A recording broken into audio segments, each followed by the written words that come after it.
Los caminos nos hicieron solos. Cuando el hombre dejó de arrastrarse, los caminos fueron a encontrarse. Cuando el hombre ya no estuvo solo.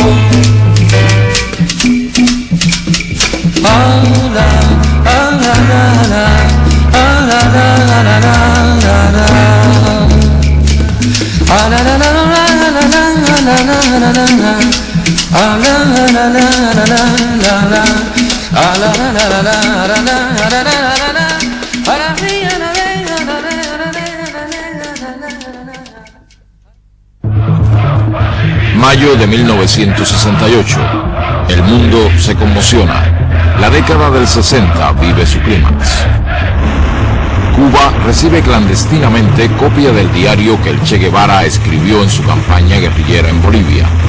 El gobierno cubano prepara una urgente y masiva publicación.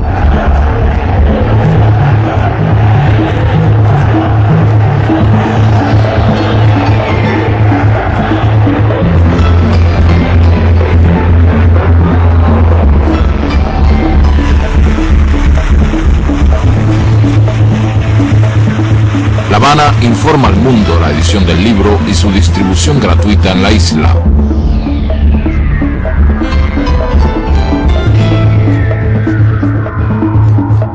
Editoras internacionales reciben copia del texto para su inmediata difusión.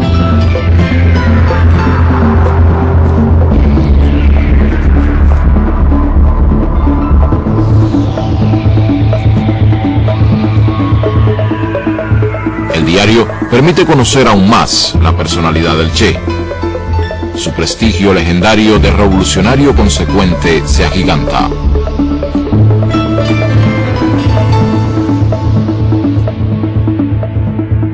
El 7 de octubre de 1967, último día de sus anotaciones, su columna guerrillera está reducida a solo 17 hombres y en una situación desesperada.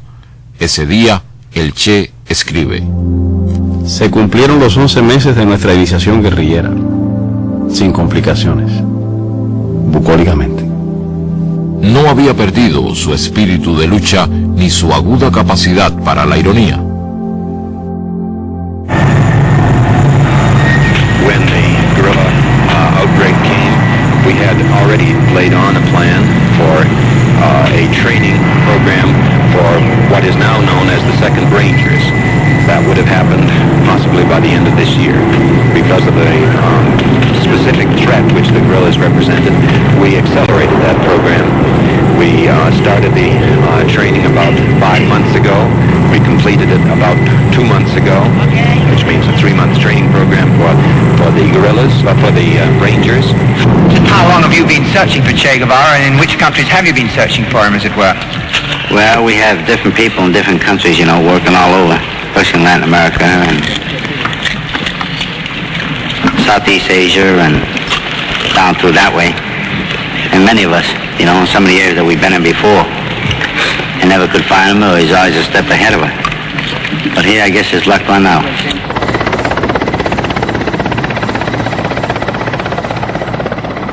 Al mediodía del 8 de octubre, en un lugar conocido como Quebrada del Yuro, en el oriente boliviano, libra su último combate. Inutilizado su fusil por un disparo y herido en una pierna, cae prisionero.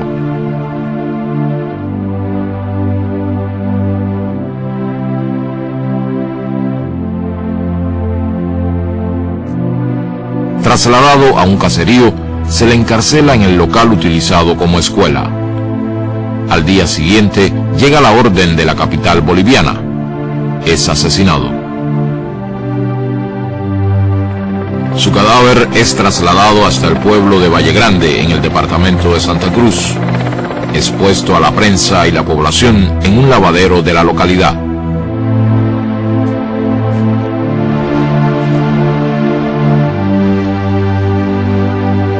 Ernesto Guevara de la Serna, conocido como el Che, entra en la historia para siempre.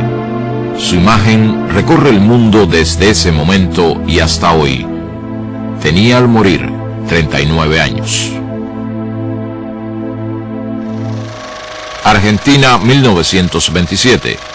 Ernesto Guevara Lynch, procedente de clase media, se casa con Celia de la Serna, de familia acomodada y carácter rebelde. De esa unión nace Ernestito en la ciudad de Rosario. Bueno, nació perfectamente bien. Y resulta que a los 15 días, Ernesto tuvo una pulmonía muy seria, que quizá esto fuera el verdadero origen de su asma. Y ahí estuvimos más de 7 u 8 días mirando el bebé. Yo recuerdo, y nunca me voy a olvidar, yo estaba realmente muy apenado y mi diagnóstico era malo. Pero de pronto no comía, no tomaba leche. Pero de pronto vi que se prendió de la teta la madre y hizo un gesto de alegría y le dije, vieja, le dije a Celia, el chico se salvó. A los 2 años se le presenta el primer ataque de asma.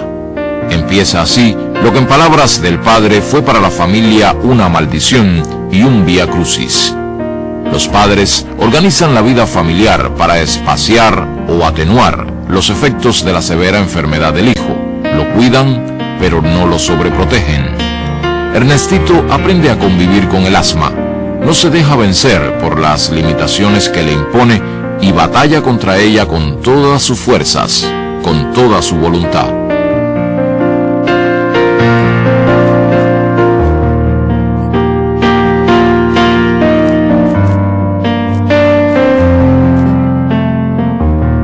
A los 10 años, el ambiente familiar lo pone en contacto con la Guerra Civil Española, despertando su curiosidad por el acontecimiento y su solidaridad infantil con la República.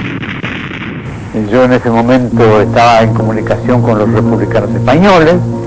Allí en Altagracia fundé algunos comités de ayuda, y ahí es que Ernesto empieza a conocer el fondo de la guerrilla y de la guerra, ¿no?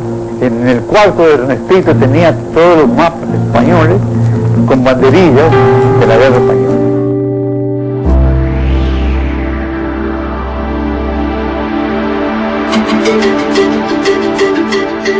En marzo de 1947, la familia se instala en Buenos Aires. Ernestito ya es Ernesto. Va a cumplir 19 años y matricula en la universidad en la carrera de medicina. A finales de 1951, interrumpe sus estudios y acepta la invitación de su amigo Alberto Granado para realizar un viaje en motocicleta por el continente latinoamericano. Ambos comparten afinidades en diversos temas y preocupaciones. Los une también una inmensa curiosidad por la vida.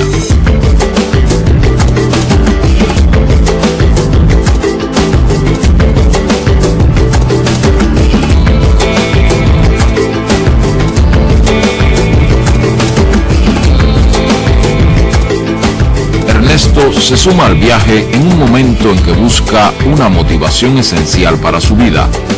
No ha encontrado todavía su destino. Él iba en la motocicleta o a pie, en lo que fuera, nunca dejó de llevar su cuadernillo donde anotaba todo lo que hacía. A la luz de una vela con que alumbrábamos el mate, las facciones contraídas del obrero ponían una nota misteriosa y trágica.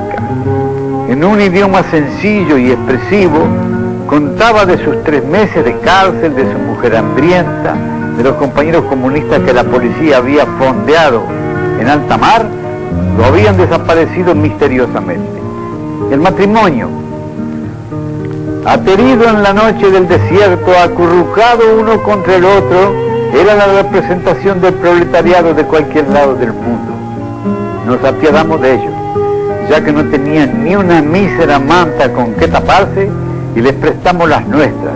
Fue esa una de las noches en que he pasado más frío, pero también en la que me sentí un poco más hermanado con los hombres.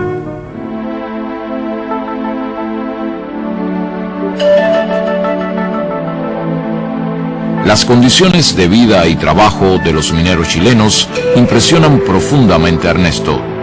En sus notas de viaje escribe: veremos si algún día algún minero tome un pico con placer y vaya a envenenar sus pulmones con consciente alegría. Dicen que allá, de donde viene la llamarada roja que deslumbra hoy al mundo, es así. Eso dicen. Yo no sé.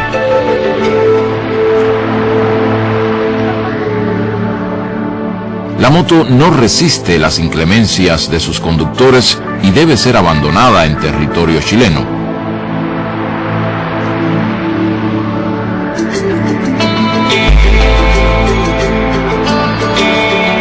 El recorrido por Perú, en particular por el leprosorio de San Pablo, a orillas del Amazonas, es una etapa crucial del viaje.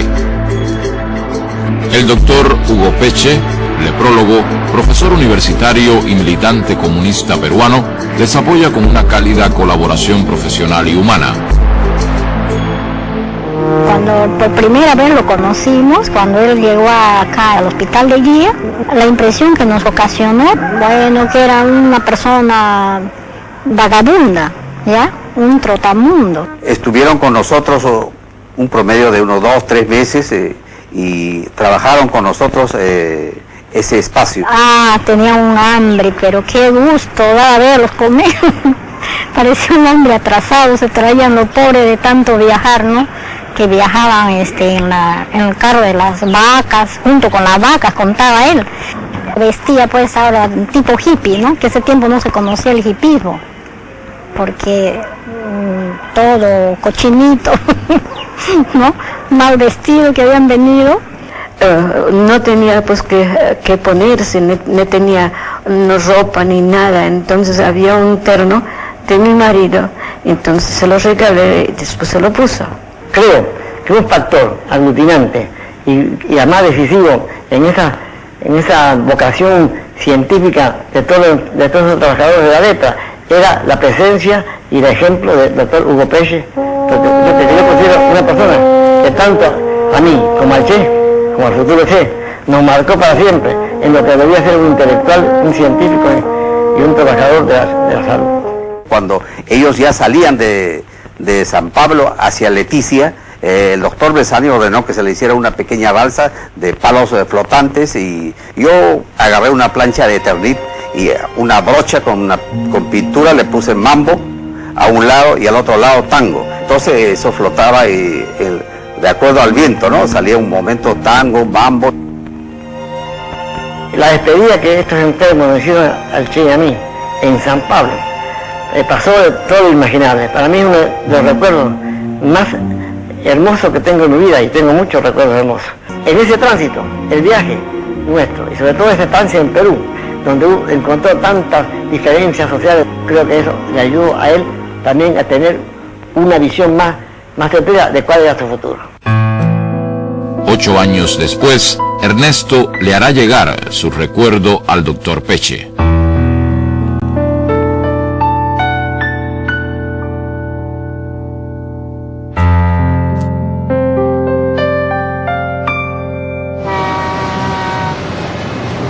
En agosto de 1952, Granado queda trabajando en Venezuela y Ernesto regresa a Buenos Aires a terminar sus estudios de medicina. Los meses por Latinoamérica se reflejan al concluir sus notas de viaje. El personaje que escribió estas notas murió al pisar de nuevo tierra argentina. El que las ordena y pule, yo, no soy yo. Por lo menos no soy el mismo yo interior. Ese vagar sin rumbo por nuestra mayúscula América me ha cambiado más de lo que creí.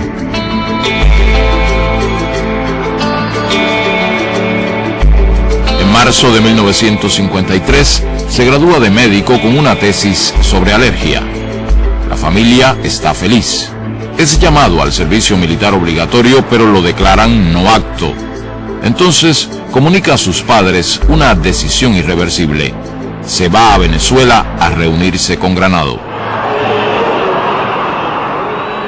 En julio parte para su segundo viaje. Se detendrá en diversos países posponiendo su llegada a Venezuela. No llega a Caracas porque las noticias de la situación política que existe en Guatemala le hacen girar su destino hacia allá.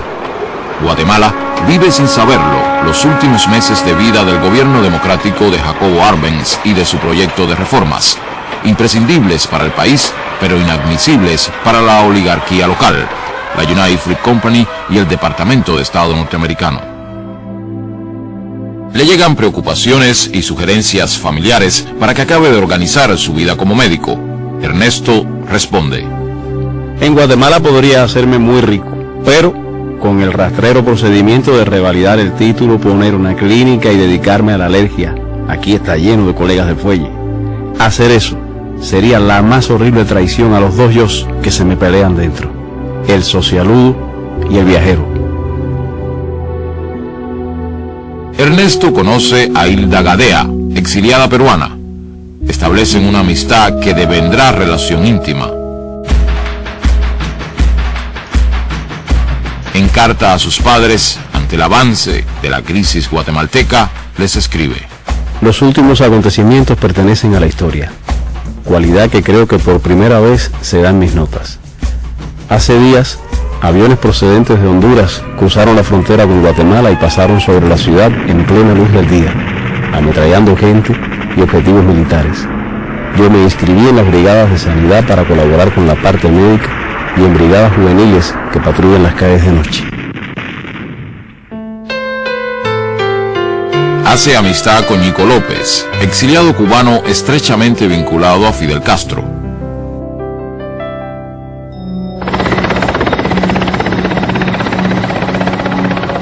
Finalmente, se produce el trágico desenlace que Ernesto resume así. En la noche del domingo 28 de junio, el presidente Arbenz hizo la insólita declaración de su renuncia.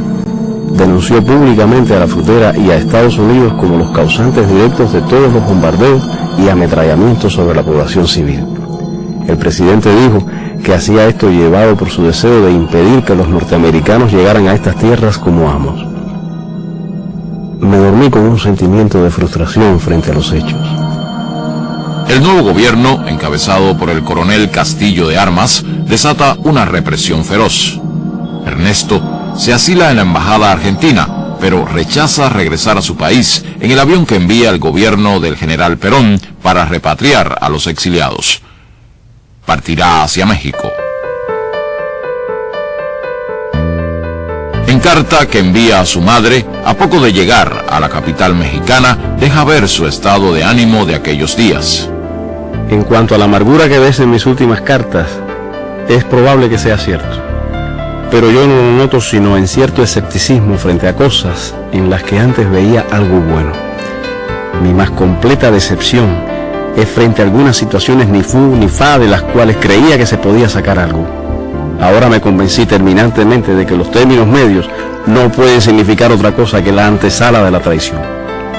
Mi confianza en el triunfo final de lo que creo es completa, pero ni siquiera sé si seré un actor o un espectador interesado en la acción.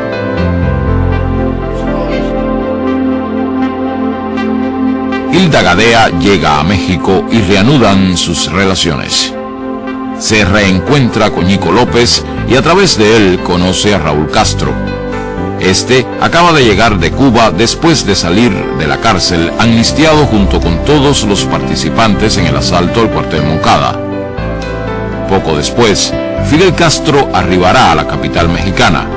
Viene a organizar la lucha insurreccional contra la dictadura que gobierna su país. Ernesto ya sabe de la situación cubana como para tener deseos de conocer al dirigente revolucionario más importante de su joven generación. Frente al Galveston, en ese edificio que tú me recuerdas ahora que el número 6, ahí con el tiempo llegamos a tener un apartamento también nosotros. No, en ese edificio debajo o cerquita de él hay un restaurante. En ese restaurante, en el mes de julio del año 55, donde se sostiene esa entrevista entre Fidel y el Che, que yo participo, y es donde el Che decide unirse a nosotros. Por eso Fidel dice que el Che y yo fuimos los primeros en formar parte de la lista de los futuros expedicionarios. La conversación en la que Fidel Castro y Ernesto Guevara inician su amistad queda reseñada en el diario de este. Un acontecimiento político es haber conocido a Fidel Castro, el revolucionario cubano, muchacho joven, inteligente, muy seguro de sí mismo y de extraordinaria audacia. Creo que simpatizamos mutuamente. En agosto de 1955 contrae matrimonio con Hilda. En febrero de 1956 les nace Hildita. Para esa fecha ha comenzado su preparación física como futuro guerrillero. Será el teniente médico de la expedición. La férrea voluntad, ayudada por la altura y el clima seco de Ciudad México, harán posible que su asma no lo invalide en los meses de entrenamiento. Alberto Bayo es oficial del Ejército Republicano Español y principal instructor de los expedicionarios, lo califica en un reporte como el mejor de todos. Ernesto, el médico, Guevara, el argentino, esas identidades se irán disolviendo en su convivencia con los cubanos. Se le identificará entonces con una interjección breve y afectuosa: el Che. El Che ha dejado carta a su madre que se enviará después de la salida. Para evitar patetismos premortem, esta carta saldrá cuando las papas quemen de verdad. Y entonces sabrás que tu hijo, en un soleado país americano, se puteará a sí mismo por no haber estudiado algo de cirugía para ayudar a un herido. Y la lucha será de espaldas a la pared, como en los himnos, hasta vencer o morir. Te besa de nuevo, con todo el cariño de una despedida que se resiste a ser total. Tu hijo, el Che.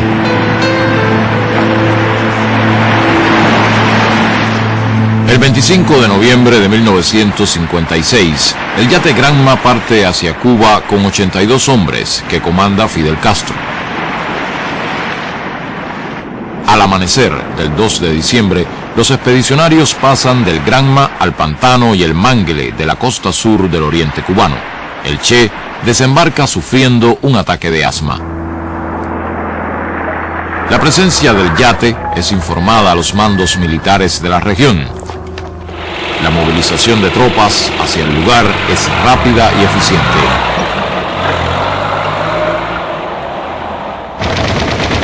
A los 3 días de agotadora marcha, los expedicionarios son sorprendidos y dispersados después de sufrir varias bajas.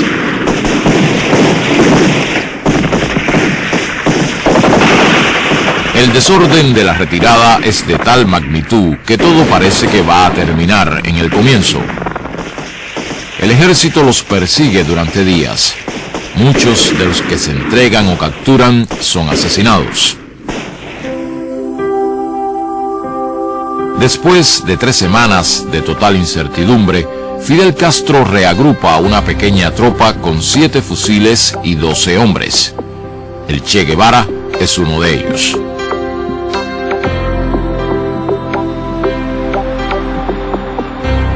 El primer semestre de 1957 es de formación y desarrollo de una columna guerrillera en la Sierra Maestra.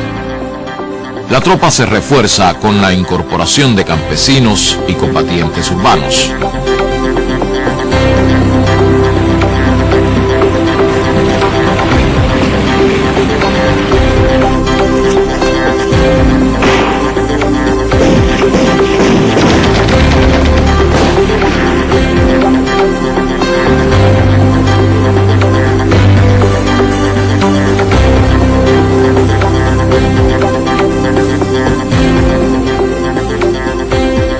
El Che está preparado psicológicamente para adaptarse a las más duras exigencias de la vida guerrillera, pero el asma se le presenta implacable. A pesar de esta, es el médico de la columna y de los campesinos de la zona y se destaca como combatiente. En julio, Fidel decide crear una segunda columna guerrillera y nombra al Che comandante de la misma.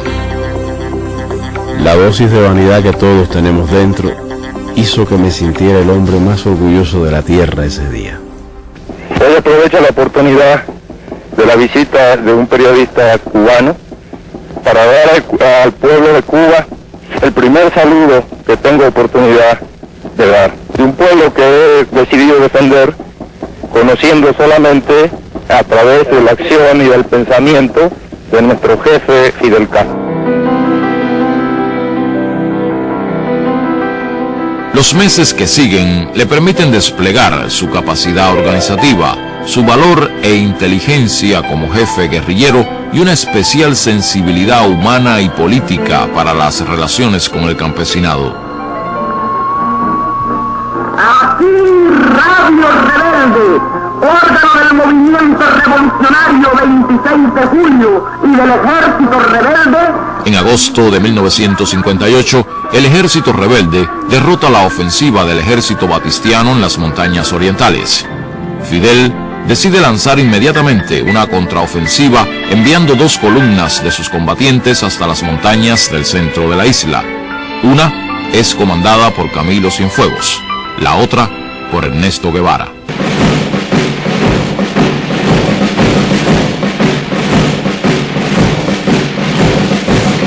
Avanzan por territorio llano, se internan en zonas bajas para evitar emboscadas o ser localizados por la aviación. Padecen hambre, sed, llagas y agotamiento hasta el límite de lo soportable. La columna recorre más de 600 kilómetros en 46 días. Antonio Maceo, columna 2, Antonio Maceo, desde el frente norte de las villas. Efectivamente, Camilo, aquí te costeamos 100%. A mediados de octubre ya están en el centro de la isla. Inmediatamente coordinan y unifican acciones con las organizaciones revolucionarias que actúan en la región. La autoridad política y militar del Che y Camilo es indiscutible. El prestigio nacional se torna leyenda.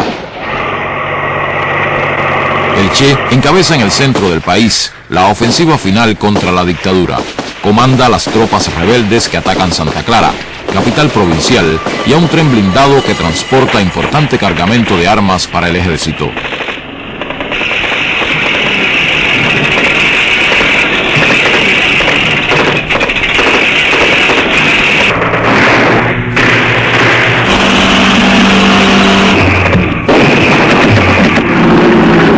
De la tiranía bombardea la ciudad en un último intento por frenar la victoria rebelde. La guarnición del tren se rinde. Tras 4 días de combate, Santa Clara es tomada. En La Habana, estos acontecimientos precipitan la fuga de Batista y el desmoronamiento total del régimen. El Che es aclamado como héroe por la población de la ciudad, pero no se asentará en ella. Fidel, desde las afueras de Santiago de Cuba, les ordena a él y a Camilo Cienfuegos avanzar hacia la capital. La revolución ha triunfado. La Habana recibe a sus dirigentes.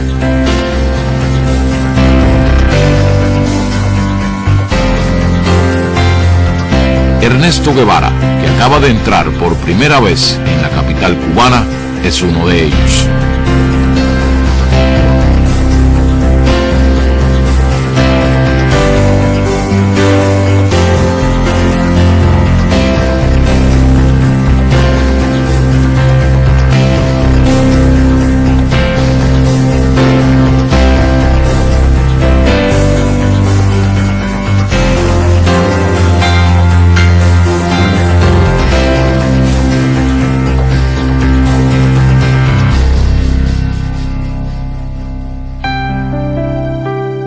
Los padres del Che llegan a La Habana a pocos días de la victoria. La alegría del reencuentro es acompañada de un inmenso orgullo. Su hijo es ahora un héroe del pueblo cubano.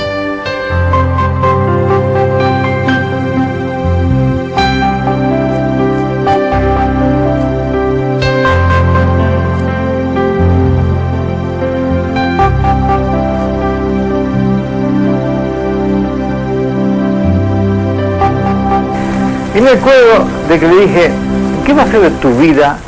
Le dije, ¿qué va a ser de tu vida como médico? Se quedó pensando un momento y me dice, mira, me dice, como vos te llamas lo mismo que yo, pones un letrerito en la puerta de tu escritorio que diga Doctor Guevara, y entonces ya tenés derecho a empezar a destripar gente, ¿no? Bueno, era muy gracioso, pero después vino lo llamé al orden, no, vamos a hablar en serio, tío.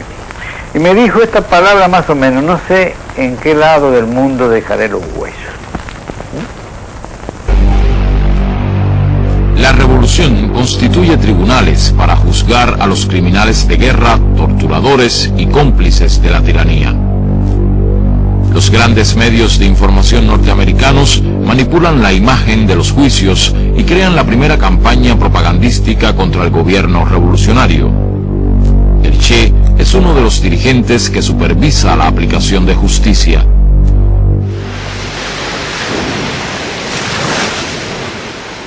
A Cuba llegan su hija Hildita e Hilda. El matrimonio se da por terminado.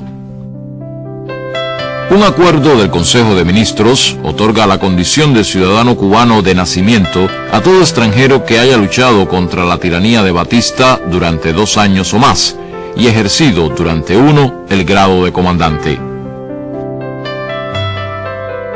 Acuerdo redactado a su medida como reconocimiento y homenaje. El Che se casa con Aleida March, combatiente que ha conocido en su campaña en la región central de Cuba.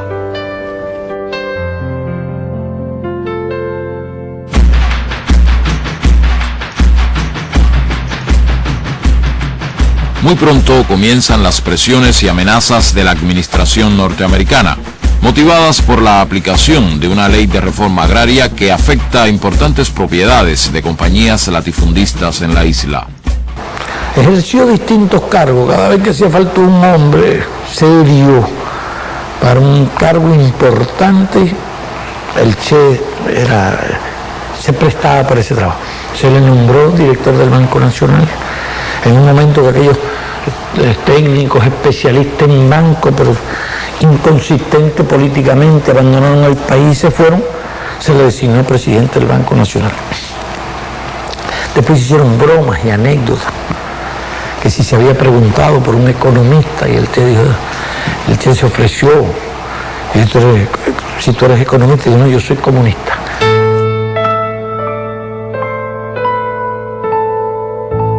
Y a los pocos días de llegar a La Habana, que llegamos el 8 de septiembre, me mandó a decir que cuando empezamos las clases, que ya tenía la pizarra, ya tenía el borrador y ya tenía la tiza. Y empezamos allí las clases. Y ahí duraron. Cuando él pasó al banco era más fácil, pues yo estaba en el banco con él también, así que era más fácil darle clase. Y después cuando él salió pendiente seguimos las clases. Hasta un momento en que yo le dije, mira, ya yo te he dado todo lo que yo sé. Ya yo no sé más nada, no tengo más nada que dar. Fueron 5 años, ¿eh? 5 años sin fallar nunca. Él dejó de dar clases los días que no estaba en Cuba. El día que le dije que ya yo no tenía más nada que darle, me dice, bueno, dame programación lineal. Digo, no, yo nunca he dado clase de eso. He leído algo sobre eso. Dice, ¿por qué no la estudiamos juntos? Digo, bueno, vamos a estudiarla juntos.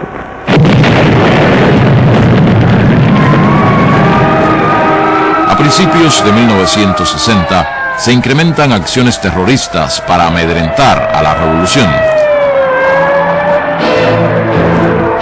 La Agencia Central de Inteligencia asume un rol protagónico en la lucha contra el gobierno revolucionario.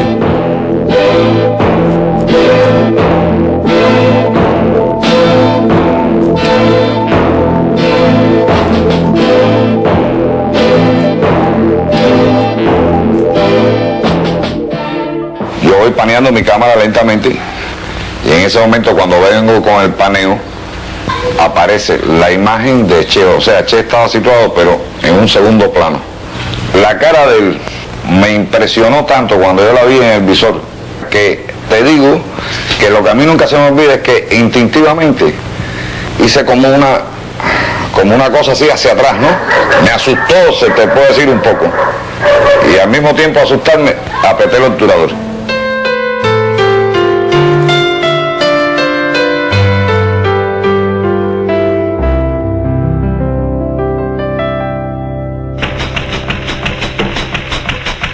Cuba ha sacado lecciones de la Guatemala de 1954. Fracasan los planes de paralizar la isla con la aplicación de sanciones políticas y económicas. Se establecen relaciones comerciales con la Unión Soviética y demás países socialistas.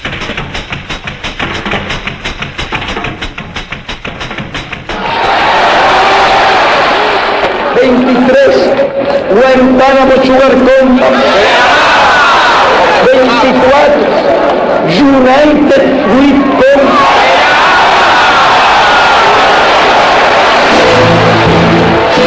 Se nacionalizan las compañías petroleras, los centrales azucareros y los bancos norteamericanos.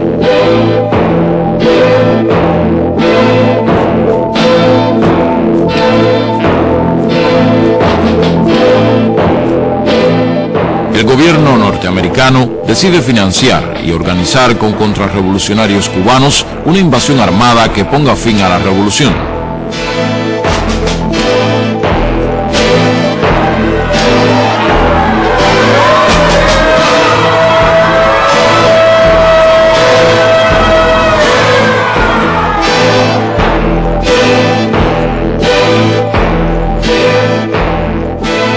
A solo 90 millas de los Estados Unidos, Cuba se declara socialista. En abril de 1961 se produce la invasión. A las 72 horas es derrotada.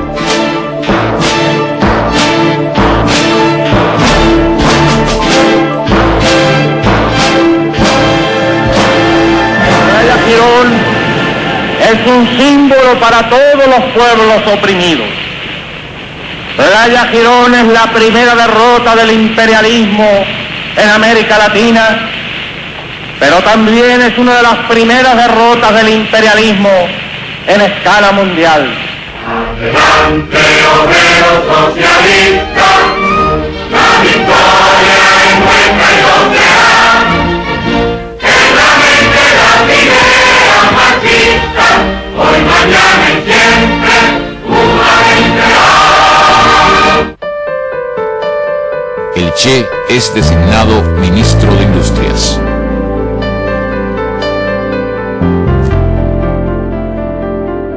La nueva responsabilidad le exige conocer con urgencia qué existe y qué falta.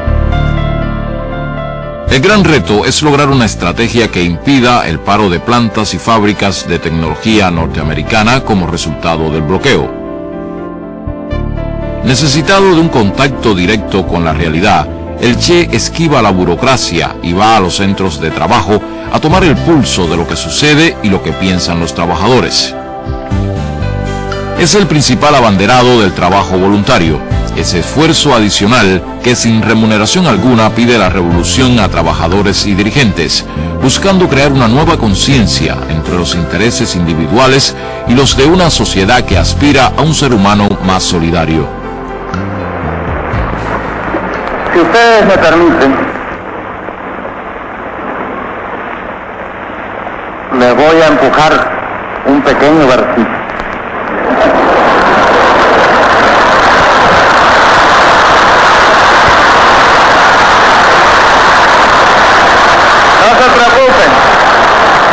No se preocupen, porque no es de mi propia inspiración, como dicen. Es un poema, nada más que unos párrafos de un poema de un hombre desesperado. Pero el hombre es un niño laborioso y estúpido que ha convertido el trabajo en una sudorosa jornada. Convirtió el palo del tambor en una azada y en vez de tocar sobre la tierra una canción de júbilo, se puso a cavarla. Y después decía, más o menos porque no tengo muy buena memoria, quiero decir que nadie ha podido cavar al ritmo del sol y que nadie todavía ha cortado una espiga con amor y con gracia.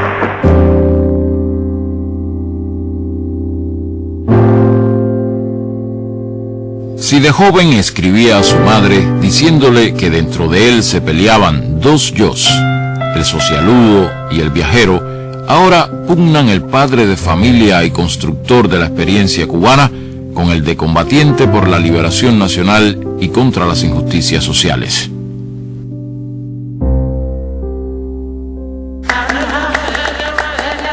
El Congo es uno de los focos de tensión internacional que más lo impacta.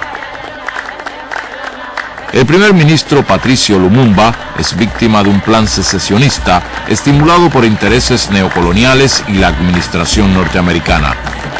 Confiado en la imparcialidad de las Naciones Unidas, solicita su intervención. Tras el manto de esa organización, se consuma la traición y la división del país.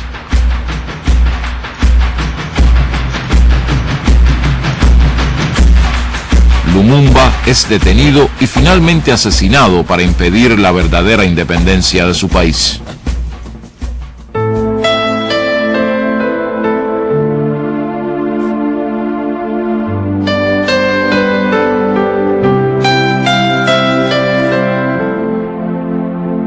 En sus años en Cuba, el Che es embajador de misiones especiales, expositor y defensor lúcido de la revolución en foros internacionales y en reuniones con jefes de Estado y personalidades de su tiempo. Estas responsabilidades amplían su perspectiva del mundo en que se desenvuelve. El Che reflexiona sobre los antecedentes y la experiencia práctica de los países socialistas. Recorre un arduo camino de aprendizaje. Tiene inquietudes, se hace preguntas. Nous avons copié mécaniquement les expériences de pays frères et ceci a constitué une erreur, pas de plus grave, mais une erreur qui a freiné le développement et a contribué dangereusement à l'heure de phénomènes qui doit être combattu avec le plus de vigueur au cours de la révolution socialiste, le bureaucratisme. Abierto a la realidad, ajeno a aceptar verdades cerradas y eternas, comienza a escribir un libro sobre economía política socialista. En su introducción expresa: Creemos importante la tarea, porque la investigación marxista en el campo de la economía está marchando por peligrosos derroteros. Al dogmatismo intransigente de la época de Stalin ha sucedido un pragmatismo inconsistente. Y, lo que es trágico, esto no se refiere solo a un campo determinado de la ciencia, sucede en todos los aspectos de la vida de los pueblos socialistas, creando perturbaciones ya enormemente dañinas, pero cuyos resultados finales son incalculables. Y nuestra posición es una. Somos partidarios que se le dé, de que se le dé a Vietnam toda la ayuda que sea necesaria. Somos partidarios de que esa ayuda sea en armas y en hombres. Somos partidarios de que el campo socialista corra los riesgos que sean necesarios por Vietnam. Patria o muerte, el derecho.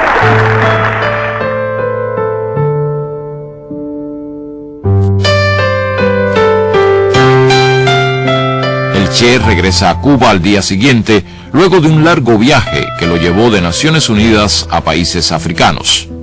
Ha decidido qué hacer con su vida. Para llevar a cabo su proyecto, tiene el pleno respaldo y la colaboración de Cuba.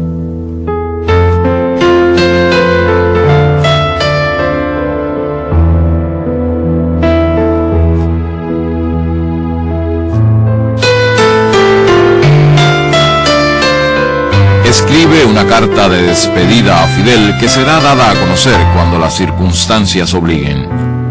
A principios de abril parte en secreto de Cuba. Su destino es el Congo. Llega allí a través de Tanzania, cruzando el lago Tanganica. La presencia de mercenarios europeos le es imprescindible al gobierno congolés para sostenerse, haciendo innecesaria la intervención directa de tropas norteamericanas.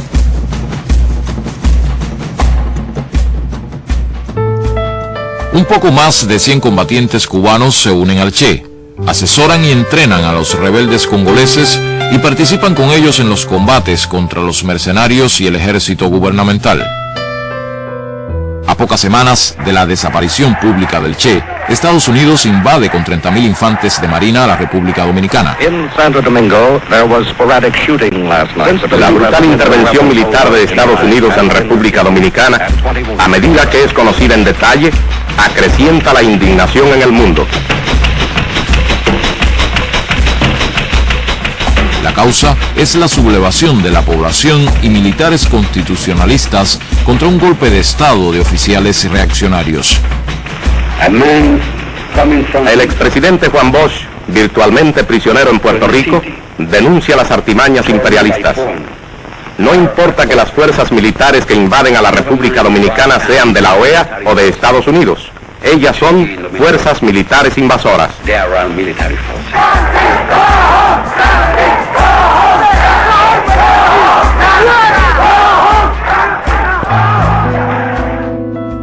En aquellos días, la ausencia del Che comienza a provocar los más variados rumores en Cuba y en el mundo. Uno de ellos lo sitúa luchando junto al pueblo y militares constitucionalistas en República Dominicana. Eso dio lugar a que se corrieran muchos rumores en aquella época, incluso se levantaron verdaderas calumnias. Hubo quien hablaron del Che desaparecido, el Che muerto, discrepancias y toda aquella historia. Y nosotros soportamos aquel chaparrón de rumores y de intrigas simplemente para no arriesgar la misión que él quería cumplir y el personal con que él quería ir allá. En los días de su campaña en el Congo, recibe la noticia de la muerte de su madre. Profundamente conmovido, la evoca. Solo sé que tengo una necesidad física de que aparezca mi madre.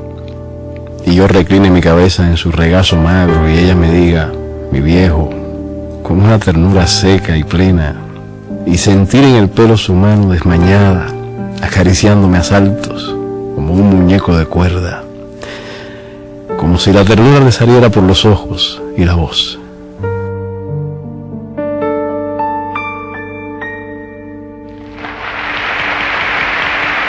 Seis meses después de su partida de Cuba, es inaplazable hacer conocer su carta de despedida. Fidel, me recuerdo en esta hora de muchas cosas, de cuando te conocí en casa de María Antonia, de cuando me propusiste venir, de toda la tensión de los preparativos. Otras tierras del mundo reclaman el concurso de mis modestos esfuerzos. Yo puedo hacer lo que te está negado por tu responsabilidad al frente de Cuba. Y llegó la hora de separarnos. Sépase que lo hago con una mezcla de alegría y dolor. Aquí dejo lo más puro de mis esperanzas de constructor y lo más querido entre mis seres queridos. En los nuevos campos de batalla llevaré la fe que me inculcaste, el espíritu revolucionario de mi pueblo, la sensación de cumplir con el más sagrado de los deberes, luchar contra el imperialismo donde quiera que esté.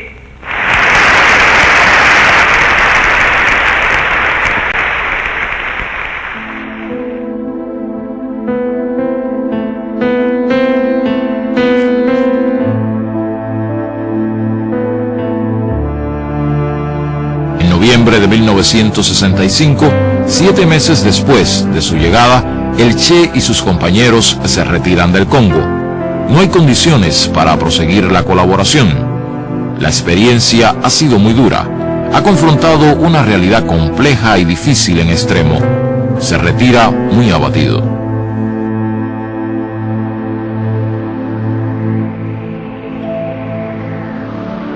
En Praga pasa balance a lo ocurrido. Lo valora severamente, calificándolo como un fracaso. No sabe que la amarga soledad que ha sentido al retirarse del Congo tendrá años después la respuesta de cientos de miles de cubanos que en África y otras partes del mundo se inspirarán en su ejemplo de solidaridad sin fronteras.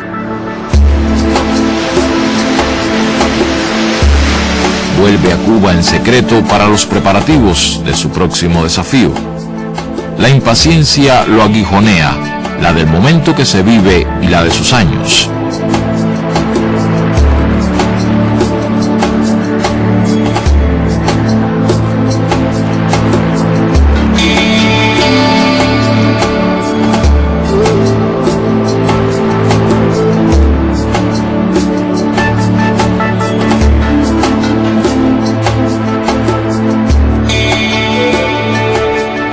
A la Organización de Solidaridad de los Pueblos de Asia, África y América Latina un documento donde analiza la situación internacional. La agresión norteamericana a Vietnam continúa y se incrementa. La guerra de insultos en la división del campo socialista continúa y se incrementa. Pero la esperanza de cambiar el mundo, de hacerlo más libre, más igualitario y más justo, también continúa.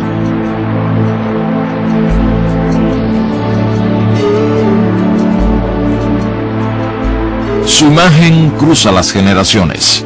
No han podido fatigarla pese a todo lo ocurrido en el mundo, porque él fue mucho más inmenso en su ejemplo que su proyecto frustrado, en el que dejó una lección de coherencia en la vida y ante la muerte.